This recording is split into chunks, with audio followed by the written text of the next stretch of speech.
The Targaryens of Game of Thrones has made royal inbreeding a known topic in pop culture, but several ancient ruling families did the practice in the past. Royal dynasties often intermarry within their ranks to consolidate power, preserve the integrity of their bloodlines, and establish alliances. Unfortunately, history has shown that repeated inbreeding can be disastrous. In this video, we look at the top 10 most inbred sovereigns in history. Please do not forget to like the video, subscribe to the channel, and turn on notifications. Without further ado, let's begin.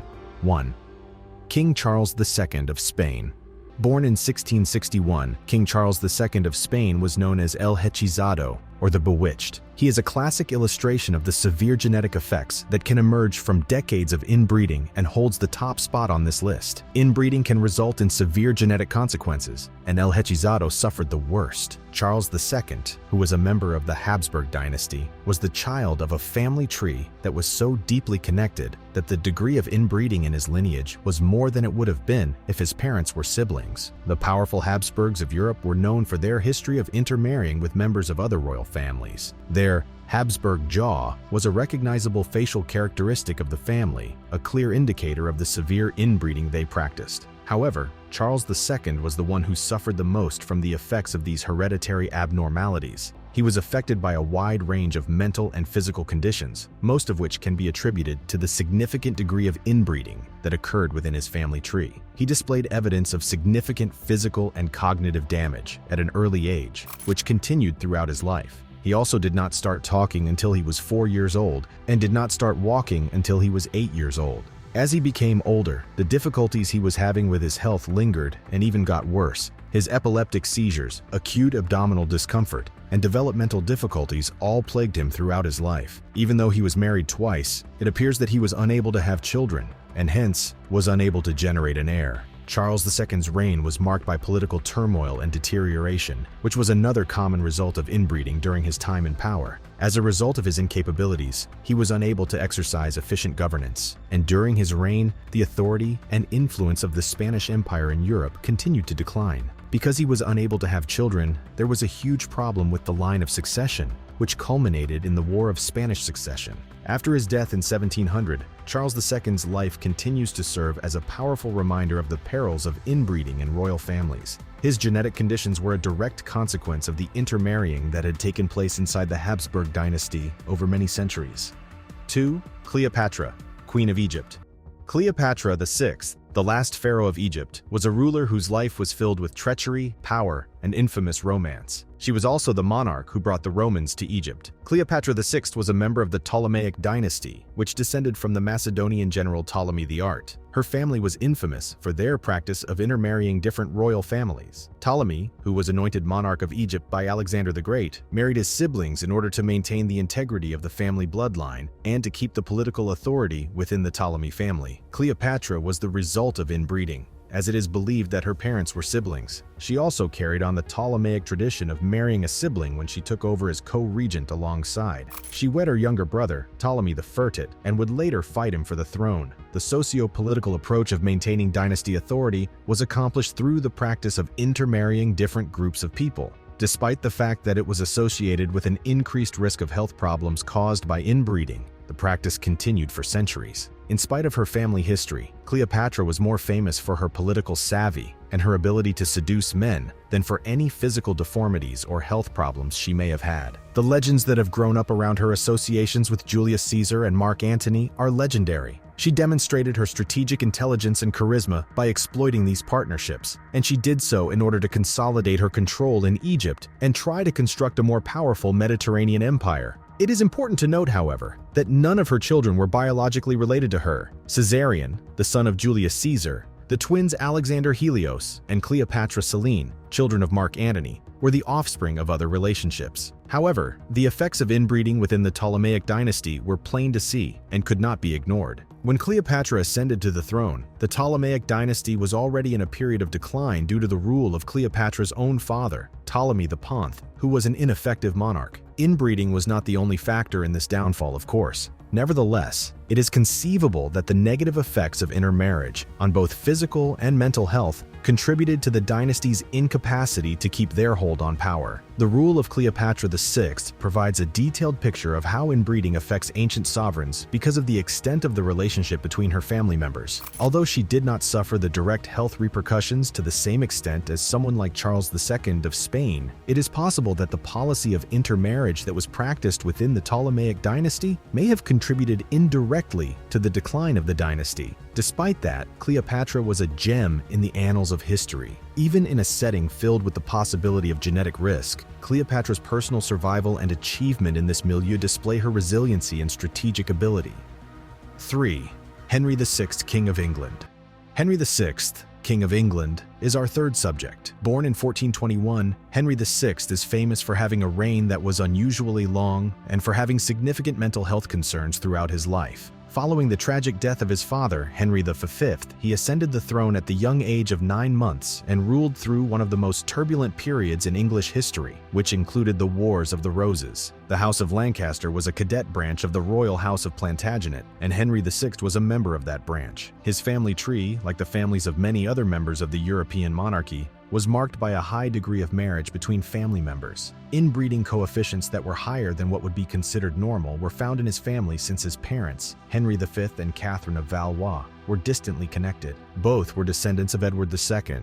Henry VI's mental health was the primary problem that afflicted him during his reign. Because he suffered from recurrent episodes of lunacy, his capacity to govern was substantially hindered by these conditions. His first severe episode, which occurred in 1453, caused him to enter a catatonic state that lasted for over a year. His queen, Margaret of Anjou, and the nobility fought among themselves for control of the country during these times of his incapacity, which led to major political unrest. The War of the Roses was a series of civil conflicts that were fought for the crown of England between the competing Plantagenet families of Lancaster and York. These power struggles eventually came to a head when they culminated in the War of the Roses. Henry's struggles with his mental health were almost certainly brought on by a genetic predisposition. However, it is difficult to identify with absolute certainty whether this was caused by the inbreeding that is prevalent in his pedigree or whether it aggravated an existing condition.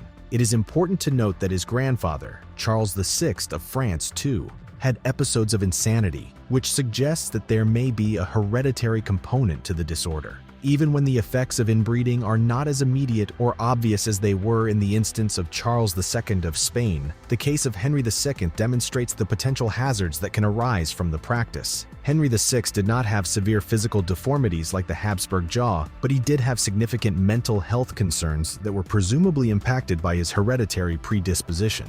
These issues had far-reaching ramifications for England. They caused a period of violent civil conflict and ultimately brought an end to a governing dynasty in the region. Researching historical sovereigns such as Henry VI can provide useful insights into the intricate interplay that exists between genetics, health, and political power in their respective historical circumstances. Historical examples like Henry's serve as a heartbreaking reminder of the sometimes unnoticed but substantial ramifications that this practice may have. As we continue to learn more about the implications of inbreeding, Henry VI serves as a poignant reminder of these consequences. 4. Queen Victoria of England. Queen Victoria of England, who was born in 1819, is often regarded as one of the most recognizable monarchs in British history. She occupies the 4th spot on this list. Although there were instances of cousin marriages in Victoria's family tree, Victoria was not the product of inbreeding among her immediate relatives. In her own circumstance, the problem stemmed more from her own marriage and children. Her reign, which came to be known as the Victorian era, was distinguished by the growth of the industrial sector, advancements in scientific research, and territorial conquest. Despite this, Victoria was also famous for a more low-key accomplishment. She was a carrier of the gene for hemophilia, a disorder of blood clotting that she passed on to several of her descendants, spreading it across European royal dynasties. She wed her first cousin, Prince Albert of Saxe-Coburg and Gotha, and the couple went on to have 9 children, the majority of whom married into various royal families in Europe for the purposes of forming diplomatic connections. Leopold, Victoria's 8th child,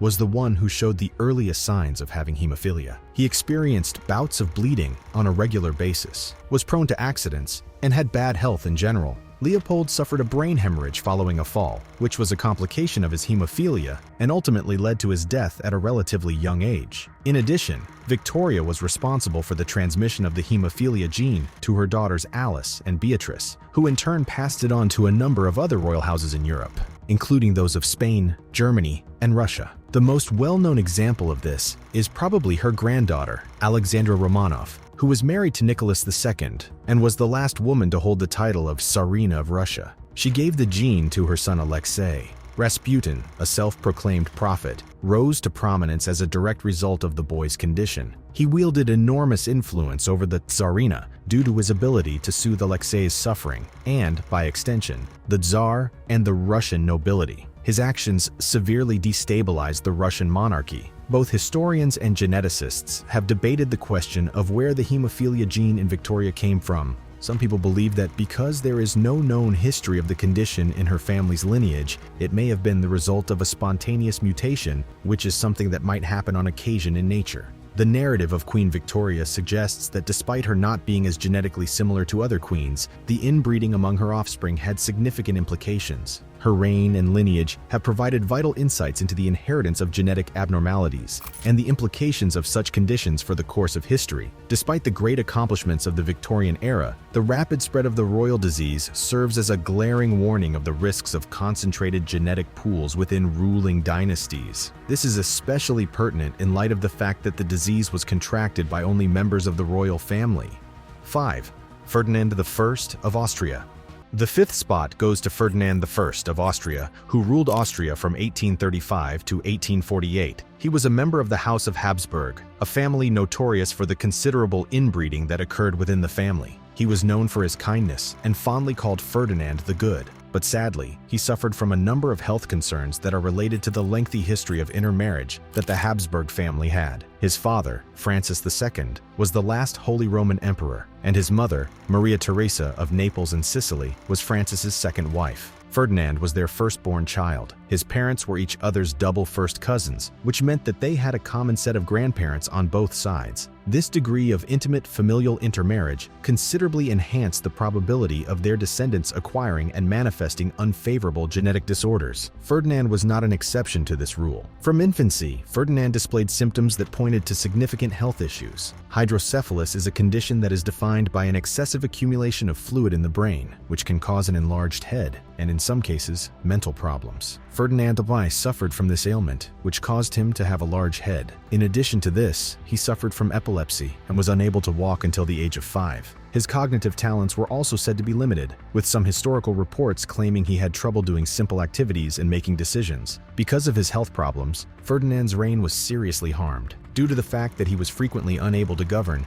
he delegated the management of the empire to a council of regents that initially consisted of his uncle, Archduke Louis, and afterward a group of ministers, as well as his wife, Maria Anna of Savoy. It became even more obvious that Ferdinand was incapable of exercising effective leadership during the politically volatile years of the 1840s, which culminated in the Revolution of 1848. As a result of the revolution, Ferdinand gave up his position as King of Austria in favor of his nephew Franz Joseph. Because those in authority considered that a more capable ruler was required to restore stability to the empire, his resignation was more of a dismissal than it was an actual resignation. Nonetheless, Ferdinand retained the title of emperor until the year 1875, when he passed away. His life serves as a vivid illustration of how successive generations of royal intermarriage can have a negative impact on a population's physical health. His physical and cognitive limitations had a serious impact on his reign, and they contributed significantly to the tremendous political instability that existed within the Austrian Empire. The study of Ferdinand's life can shed light on how inbreeding within royal families can result in unanticipated and catastrophic consequences, which can have an effect not only on the individuals involved, but also on the political landscape during their reigns. His reign continues to be an important part of the historical story of royal inbreeding because of the problems that were caused by familial unions, which are highlighted by the circumstances that Ferdinand Dufour had to deal with. EU6. Louis XV of France.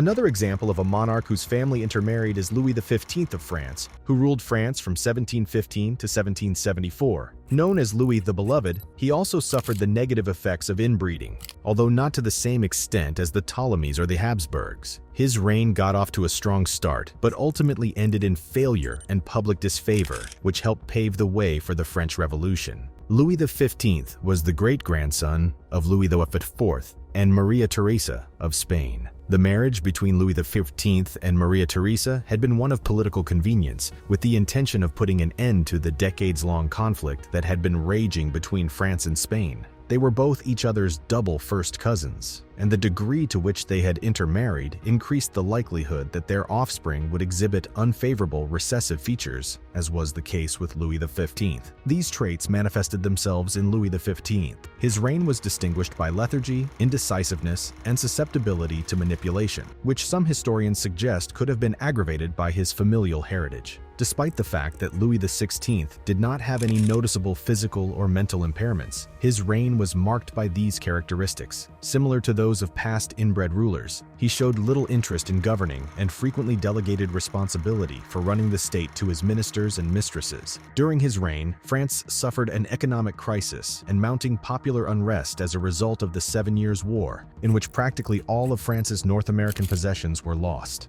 In addition, Louis XV's private life was marked by scandal and extravagance. The public's displeasure was largely a result of the numerous affairs he carried on during his reign. His lack of moral and political leadership, combined with his inability to manage France's financial issues, was a contributing factor to the monarchy's falling prestige. 15 years after his death, the decline in public trust for the monarchy during his reign was a crucial contributing element to the beginning of the French Revolution. It is interesting to note that the most direct consequence of inbreeding in Louis XV's genealogy was not evident in Louis himself, but rather in his grandson and successor, Louis XVI. Louis XVI married Marie Antoinette of Austria, and the couple, both of whom were descended from Louis XV, were second cousins once removed.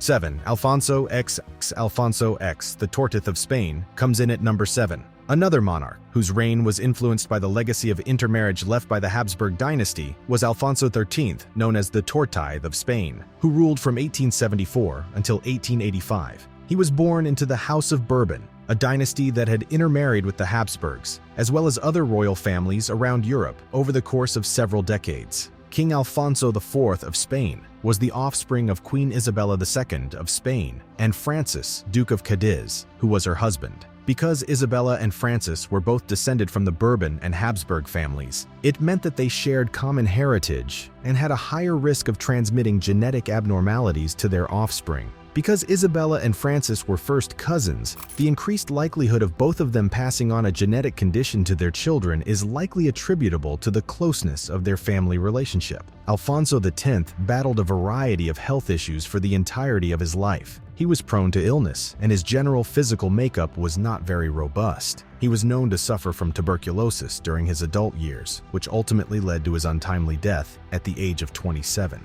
Even while it is impossible to say for certain, it is possible that the repeated health problems and his untimely death were at least partially caused by the genetic predispositions that he had inherited. In spite of the difficulties that he experienced with his own health, Alfonso X's reign was largely warmly regarded by the populace. After a period of political upheaval, he rose to the throne and is credited for bringing Spain back to a state of constitutional monarchy and restoring stability to the country. However, because he died so young, there was a problem with the line of succession because his son Alfonso XIV was born after he was already dead, and he could not take the kingdom until he was old enough. Even though he was born after his father passed away, it is interesting to note that Alfonso X also displayed traces of the inbreeding that had occurred in the family in the past. He was born with a disorder known as hemifacial microsomia, which caused the underdevelopment of the right side of his face. As a result, he has a lopsided appearance. It is believed that the condition, which is also known as Goldenhaar syndrome, is caused by hereditary factors, and it is possible that the ailment arose as a result of the family's history of intermarriage. 8. Ivan the Terrible.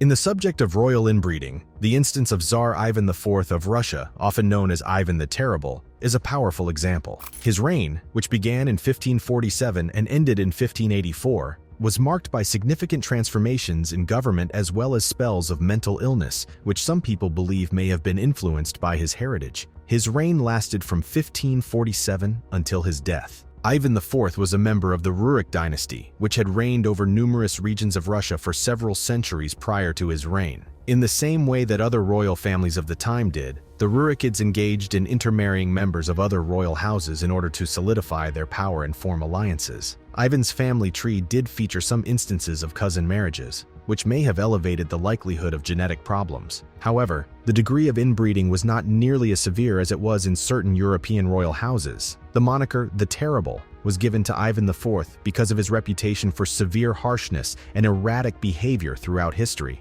Ivan's behavior revealed that he may have been suffering from a mental disorder. Nonetheless, it is difficult to identify historical figures using modern psychiatric criteria. He had a tendency of significant mood swings, paranoia, and violent outbursts whenever he became angry. Most notably, he was responsible for the death of his own son and heir, Ivan Ivanovich, which had a significant impact on the line of succession for the Tsardom of Russia. To say that Ivan's behavior may be explained entirely by the possibility of genetic abnormalities brought on by inbreeding is, however, an oversimplification. Both his background and the experiences he has had in his personal life may be to blame for his violent tendencies and his instability. He was placed on the throne at a young age, during which time he was exposed to conflict and power conflicts, and he suffered from illness on multiple occasions. Ivan's rule was marked by a combination of effective reforms and repressive measures, one of which was the implementation of the Opranina, which was a kind of state-sanctioned terrorism directed against the nobility. His administration resulted in tremendous expansion of Russian territory,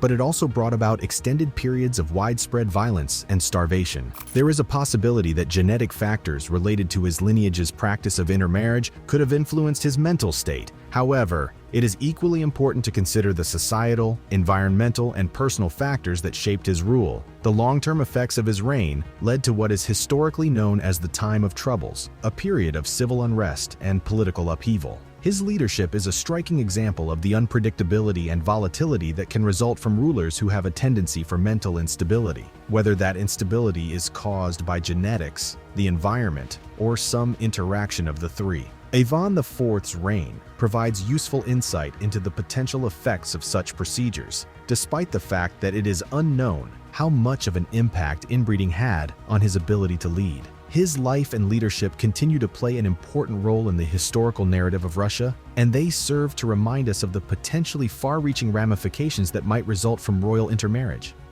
9. Ludwig II of Bavaria.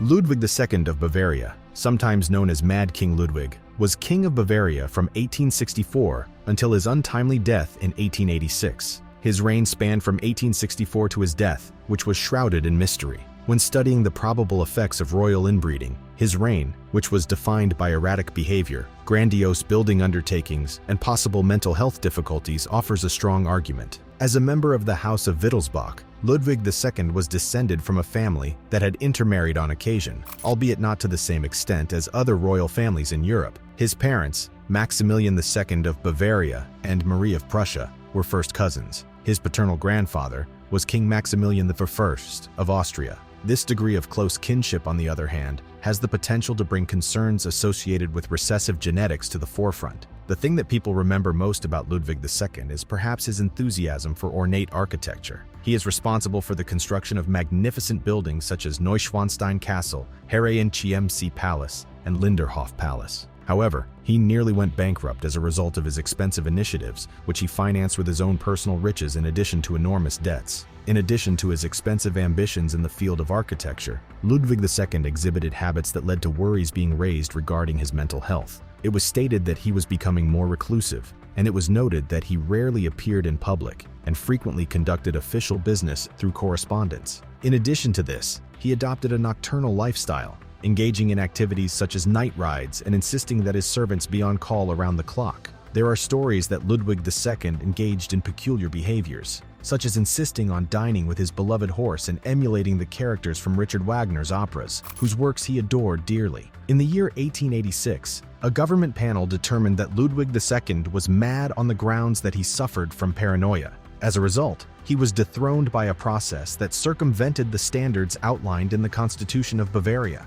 Not long after that, Ludwig II and his psychiatrist were discovered dead in Lake Sternberg under strange circumstances. Their deaths continue to be the subject of discussion and speculation to this day. Although it is challenging to make a conclusive link between Ludwig's behavior and his heritage and the possible genetic abnormalities that could have arisen as a result of inbreeding, it is still a distinct possibility. When analyzing Ludwig II's life and rule, it is necessary to take into account the socio-political environment, personal experiences, and individual qualities of the king. Ludwig II exemplifies the possible difficulties and disputes that can arise in relation to kings who are perceived to be influenced by their inbred pedigree. His reign and the mysteries surrounding his life and death are a testament to the unpredictable and perhaps disastrous repercussions of intermarriage in royal lineages. Despite the fact that these difficulties may arise in the future, Ludwig II has left behind an enduring legacy, and the architectural projects he oversaw are still some of the most popular tourist destinations in Bavaria.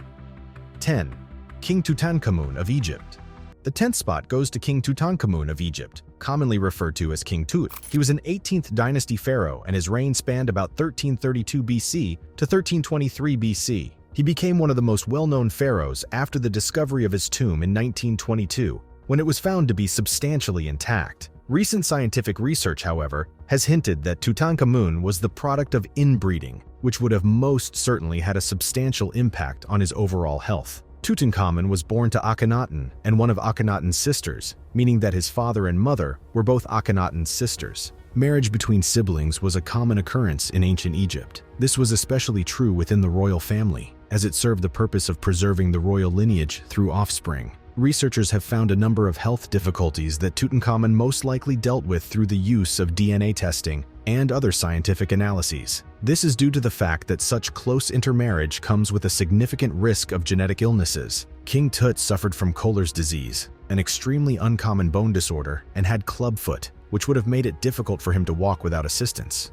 These findings, in conjunction with the discovery of a large number of walking canes within his tomb, give rise to the hypothesis that Tutankhamun struggled significantly with his mobility. After further investigation, it was found that Tutankhamun had a kind of malaria, which places him among the oldest known human examples of the disease. Because of his existing health problems, he would have likely had a compromised immune system, which would have made him more susceptible to infections of this kind. Additionally, he had an overbite and somewhat deformed skull, both of which were characteristics that ran in his family and could have been caused by inbreeding. These qualities were typical in his family. The circumstances behind Tutankhamun's untimely passing at 19 are still up for discussion. There is a good chance that his untimely death was caused by the various health difficulties he had, particularly his mobility concerns and his infection with malaria. However, a recent study suggests that his death may have resulted from a severe leg injury, which could have worsened his other health problems.